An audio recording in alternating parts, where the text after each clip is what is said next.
آج ہم آپ کو ایک ایسے شخص کی زندگی اور سیاسی سفر کے بارے میں بتانے جا رہے ہیں جو ایران اور دنیا بھر میں سرخیوں میں رہا ہے۔ ابراہیم رئیسی آخر کیوں اتنا مقبول تھا؟ اس نے امریکہ کے خلاف کون سے اقدامات کیے اور لوگ اسے اتنا کیوں پسند کرتے ہیں؟ آئیے جانتے ہیں آج کے اس ویڈیو میں۔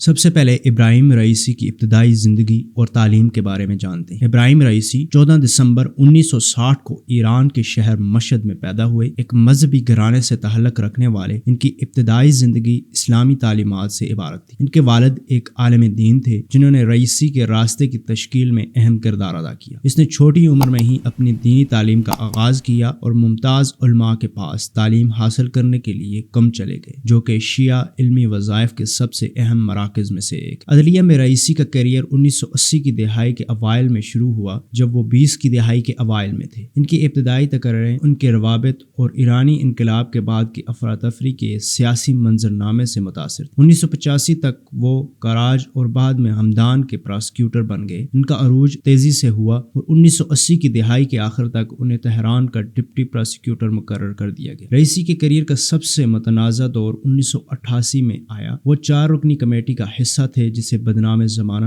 ڈیتھ کمیٹی کہا جاتا ہے، جو سیاسی قیدیوں کو اجتماعی پھانسی دینے کے لیے ذمہ دار تھی۔ یہ واقعہ ایران کی تاریخ کا ایک سیاہ باب بنا ہوا ہے، جس کے تخمینے کے مطابق سزائے موت پانے والے قیدیوں کی تعداد 2800 سے لے کر 5000 تک ہے۔ اس دور نے خاص طور پر انسانی حقوق کی تنظیموں میں رئیسی کی ساکھ کو بہت زیادہ داغدار کیا۔ تنازعات کے باوجود رئیسی عدالتی صفوں پر چڑھتے رہے۔ 2004 میں وہ عدلیہ کے پہلے نائب سربراہ بنے۔ اس عہدے پر وہ 2014 تک فائز رہے۔ اس عرصے کے دوران ایک سخت گیر کے طور پر ان کی شہرت میں اضافہ ہوا، جو اسلامی قانون کی سخت تشریح اور سخت سزاؤں کے لیے جانا جاتا ہے۔ 2016 میں رئیسی کو آستان قدس رضوی کا سربراہ مقرر کیا گیا، جو مشہد میں امام رضا کے مزار کے انتظام کرنے والی ایک امیر اور بااثر خیراتی فاؤنڈیشن ہے۔ اس پوزیشن نے نہ صرف ایران کے مذہبی اور سیاسی میدانوں میں اس کے اثر و رسوخ کو مضبوط کیا، بلکہ اسے خاطر خواہ اقتصادی وسائل بھی فراہم کیے۔ رئیسی نے پہلی بار 2017 میں صدر کے لیے انتخاب لڑا، جس نے خود کو ایک ایسے امیدوار کے طور پر کھڑا کیا جو معاشی مسائل کو حل کر سکے اور بدعنوانی سے لڑ سکے۔ قدامت پسند دھڑوں کی مضبوط حمایت کے باوجود وہ موجودہ حسن روحانی سے ہار گئے، تاہم یہ شکست اس کے عزائم کو ختم نہیں کر سکی۔ 2019 میں رئیسی کو سپریم لیڈر علی خامنہ ای نے ایران کا چیف جسٹس مقرر کیا تھا۔ اس کردار میں وہ بدعنوانی کے خلاف کوششوں پر زور دیتے رہے، حالانکہ ناقدین کا کہنا ہے کہ ان کے اقدامات سیاسی طور پر محرک تھے، حریفوں کو نشانہ بناتے ہوئے اور طاقت کو مستحکم کرتے تھے۔ 2021 میں صدارت کے لیے رئیسی کی دوسری بولی زیادہ کامیاب رہی۔ بہت سے ممکنہ حریفوں کی نااہلی اور معتدل روحانی انتظامیہ کے ساتھ بڑے پیمانے پر عدم اطمینان کے